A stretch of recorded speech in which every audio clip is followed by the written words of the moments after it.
बा बोला का कहत करी घमे घमे काम हमर जोर गइल चाम। अरे कहाँ जरल बाबू करी घमे घमे काम हमर जोर गइल चाम। ले ले ऐता किरमिया घोराए वाला।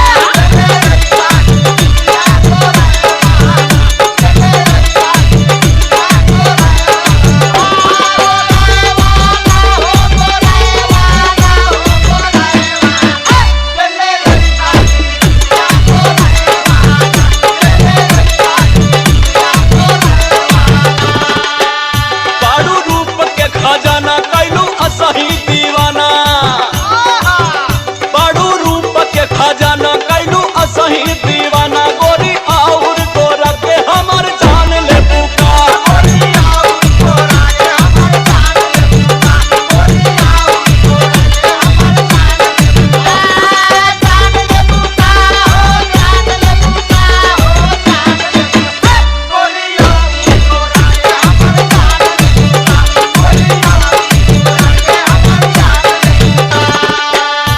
अच्छा जब लियावे के भला तबे हम गोर तो गलो के लगली। हाँ इससे पहले तो कबो ना कहत रहला कि हम गोर हैं हम सुंदर हैं।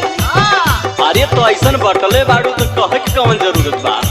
अच्छा अच्छा कि कंजूसी ना करत तारा। अरे नहीं हो तोहर कसम। और सुना इतने कमी ना बा भाई हम बताओ तनी ना काहे के कंजूसी करत।